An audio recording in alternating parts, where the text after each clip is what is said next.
Hi guys, I ran this idea past two tutorial groups today and said, look, would you like me to go through the textbook and actually highlight things that I think are relevant? It's the only time I've seen you guys excited for a while, so here we go. I'll probably get down to 6.1, 6.2, 6.3 in this first recording, and then I'll do 6.4, 6.5.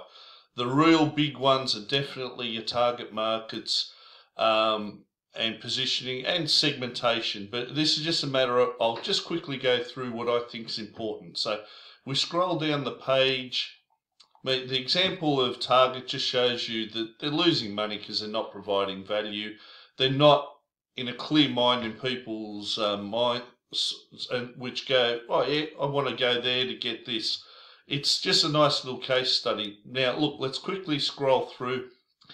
To give you an idea, if I've highlighted this, I'm pretty much making a point that it could be a multiple choice question or it's a key issue. Now, realistically, when you look at the whole segmentation, targeting, positioning, what you're trying to do is just take a massive market, break it down into segments, little target groups that you can actually make profit of. You can sell a service or good to and actually make some revenue come through for the organization. So again, this first diagram 6.1, all it's trying to show you is that whenever you get lost in marketing, we're looking at delivering value.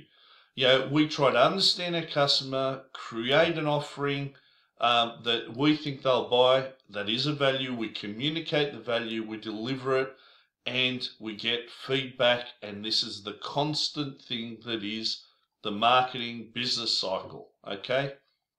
Now, again, here you have consumer markets versus business markets. If you're going to be a marketing major, read up on business markets as well. I will ask some multiple choice questions on business markets. I'm just not going to go through it here because the most important thing is we understand what is going on in terms of our consumers, how companies think about them, the strategies they use to put an offering in front of them. Now, target marketing, guys, look, all of this is examinable. What are we looking at? Buyers of common wants, needs, and demands. We get that. We've been buying all of our lives. Unique wants, needs, and demands. When you look at people with a ton of money, they may want a super yacht. We might be happy to have an inflatable, rubber ducky, a surf mat, whatever you call them these days, right? What they're trying to say here is that a market segment is a subgroup of the whole population that have something in common that we think, hey, we can sell that group something. We can make some money off those guys. So again, it's a fundamentally different approach to marketing that we're going, yes, we can make something different that works for them. It's the opposite of the classic Henry Ford, who brought out the first mass-produced car, said, look, you can have the Ford in any color you want as long as it's black. Here, guys, we're seeing examples of Nike shoes customized, which I never thought happened ever. Now, again, all we're looking at in this diagram 6.2 is showing that in the old days, we had a factory, we pumped out the product, and if you wanted it, you bought it. If you didn't, too bad. But now, we're looking at people who've got such access to information on the internet and money that you can customize it and say, I can make a shoe just for you. And there's a lot of profit made because people are willing to pay dollars. Now, this diagram just shows you traditional one where you have mass marketing. I'll make a black Ford car. That's all I make. If you want it, buy it.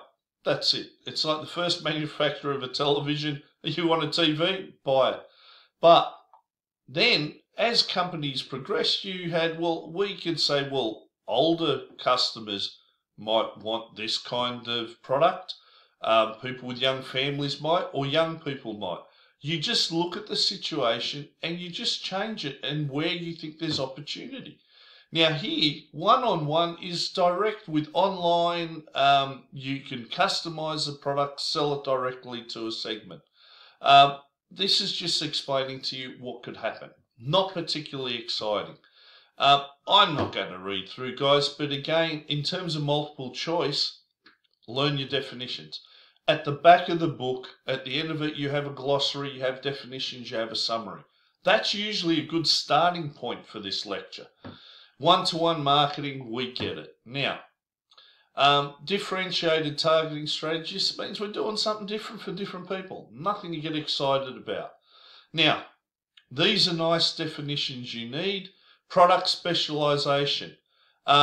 Still focuses on chainsaws, they say here, but the reality is still now makes whippersnippers.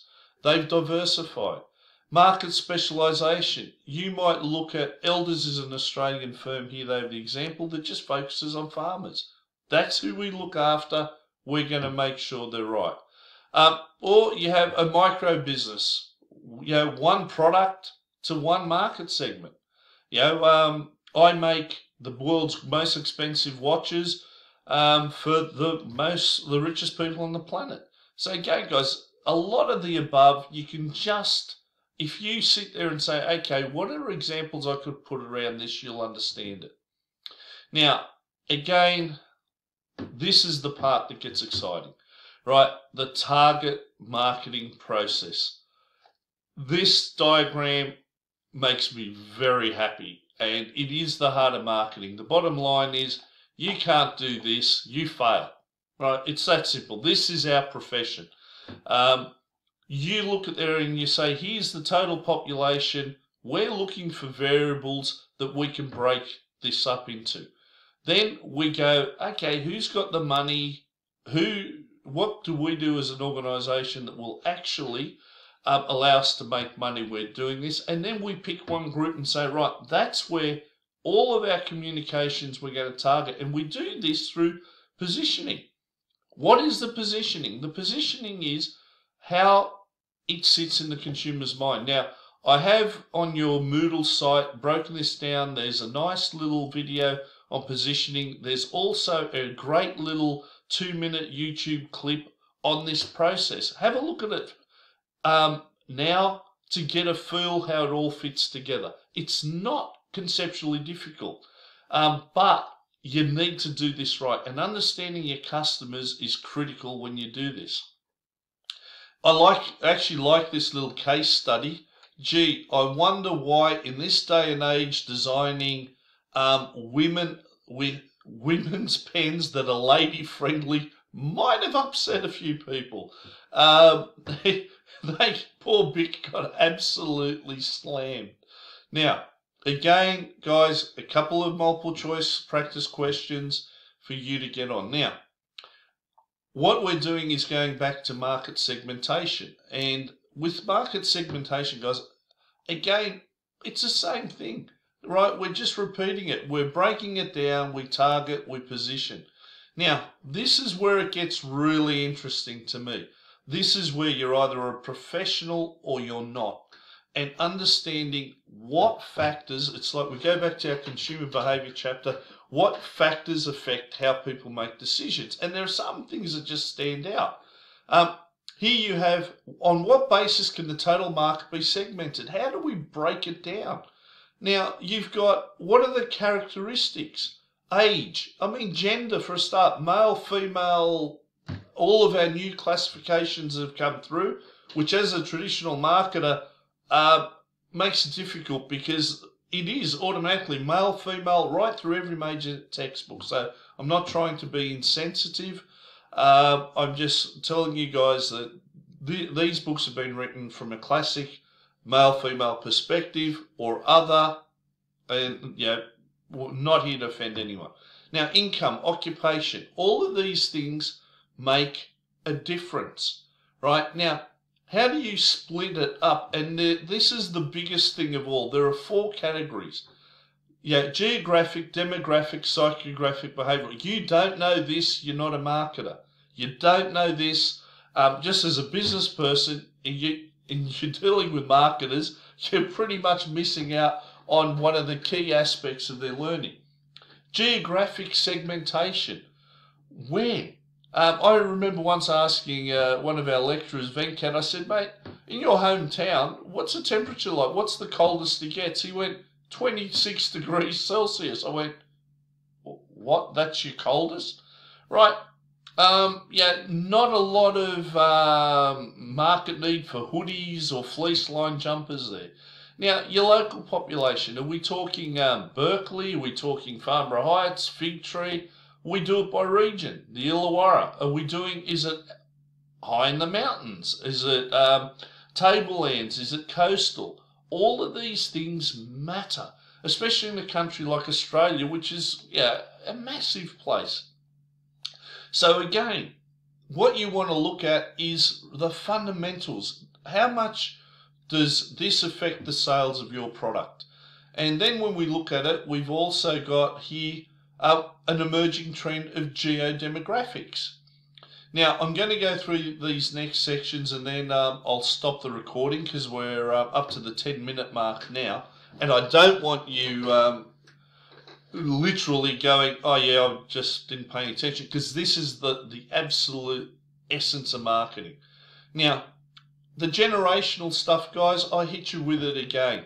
One of the things that's emerging, as I said, is do generations actually, their shared experiences affect how they go. Now, I'm not even a boomer. I get called a boomer all the time.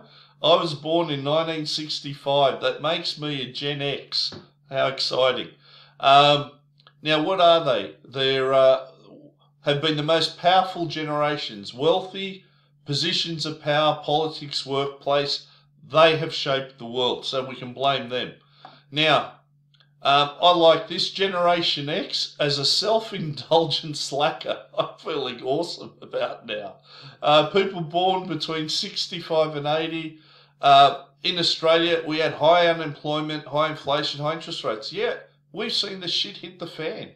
I remember family friends paying 17% back, not on their credit cards, on their home loans.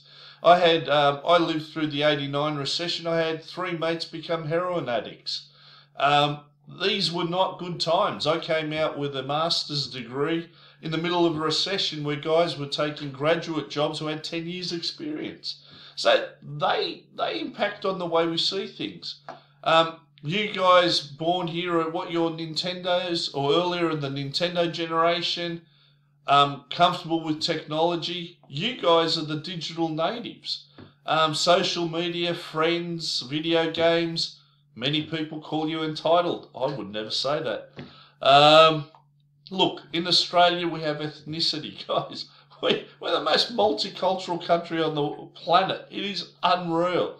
It is the one thing that I really appreciate about Australia, that you sit there and we embrace a lot of different things. My dad used to say, I'm from a Greek background, I hate Australians. I go, why, Dad? He said, because they learn really quick. It was all tongue-in-cheek. He said the Australians would try all of the different foods. He'd bring food to work from home. He'd have to hide it because the Australians weren't afraid of anything different. Whereas, unfortunately, the yellow, trying to get my mum to try anything different, we made a mistake and took her to a Chinese restaurant once, and we nearly killed her. We gave her food we hadn't tried. It wasn't good. The other big one, guys, who's living at home? At the moment, it's a sore point. We're all living at home. But the show Modern Family makes me laugh because it just shows. You can have all different types of families, different compositions. I like the fact now that, well, I don't, that a lot of you are going to be called boomerang kids. You're going to leave home, realise how expensive it is, and with the rising price of property in Australia, come home and live with us for the rest of our lives. Again, that's a different world. Now, this on income, guys, is the most important one of all, because the bottom line is all the textbooks go, oh, income's nice. If you haven't got the money, you're either going to use Afterpay or credit, but the bottom line is a lot of your purchases come down to actually, have you got the money to pay for it? Yes, would I like to buy a Ferrari, a Porsche, what have you?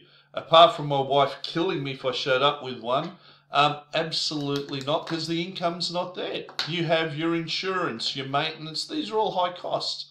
So you've got to be realistic. Can people afford your product? And look at the fundamentals. If they've got the money to do it, that's one of the things I look at the most. Gender, again, guys, a lot of the traditionally males constitute the heaviest consumer of beers, females the heaviest alcopops. I've seen that change over the years. I've seen, family members drinking Prosecco Rosé, and traditionally that would be considered a female drink, and it's like, well, no, I like it and it's cheap. Anything goes, but there are, for certain products, yes, certain goods are targeted to either gender. Okay, now you've got that. Guys, this is a big one, especially for your assignment.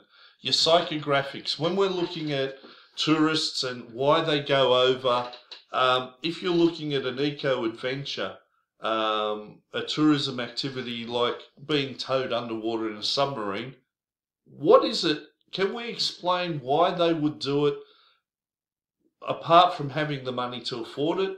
What traits are there? What are the lifestyles? What are they looking for in life? And this is a must-read in detail section of the textbook. I mean, I could have highlighted the whole thing. Now, in particular, the psychographic models, the Roy Morgan values, segment, and vals, if you haven't included that in your assignment, you're not going to get full marks. They really do a great job of explaining, and look at the traits: excitement, seeking, curiosity, achievement.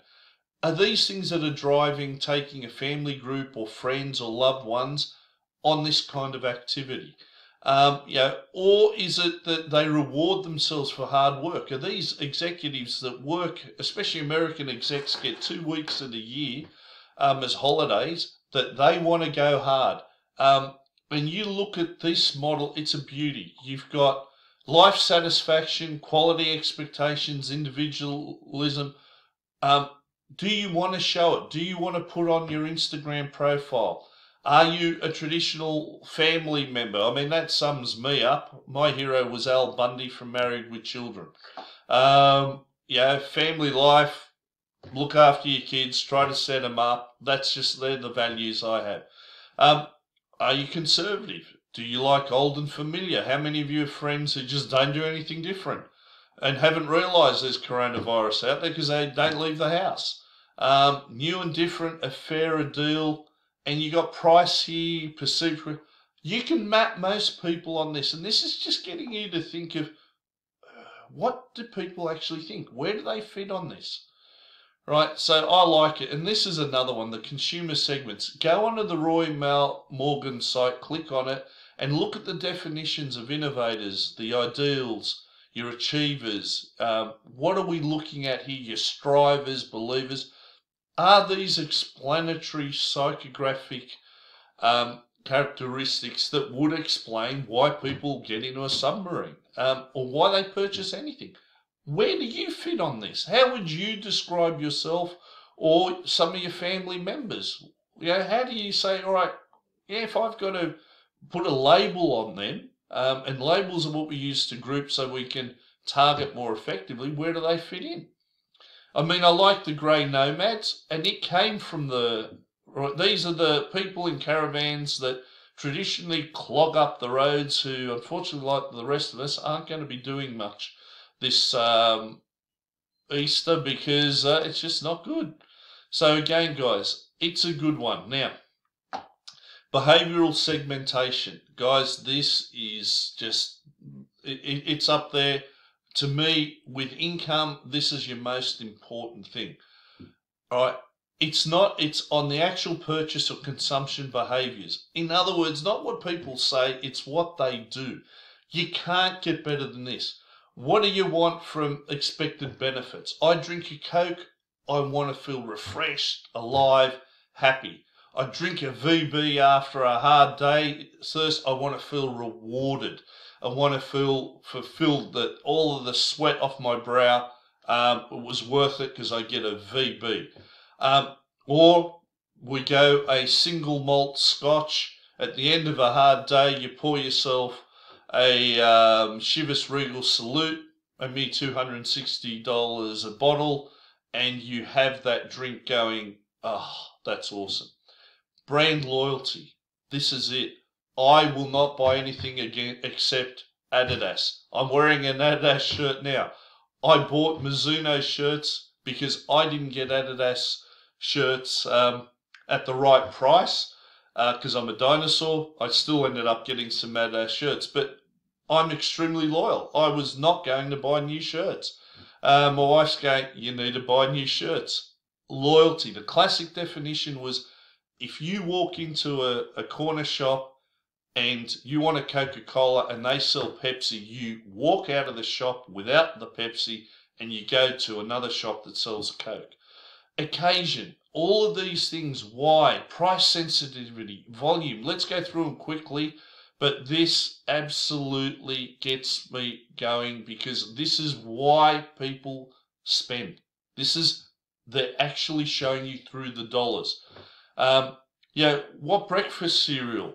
Is it Special K? Is it Fruit Loop? Is it Nutrigrain? What is it that gets you going? Now, the occasion for me, where Chinese New Year's an example they use here, but for 21sts. Funny how for a 21st the quality of alcohol improves. Is it a birthday? Are we getting together with friends? Is the beer you drink alone VB, and when you're out in a group or a pub, you're buying Crown Lager or something that's perceived upmarket. When you're at home, you're drinking Goon or Fat Little Lamb. Again, these are all the interesting things. But the one that really excites me, guys, which is so underrated in all of the textbooks, and it really annoys me, is heavy users, medium users, light users. This is how many people are buying 2 litres of tomato sauce each week because they've got a family of 5. How many are buying 2 cases of beer because they're very thirsty?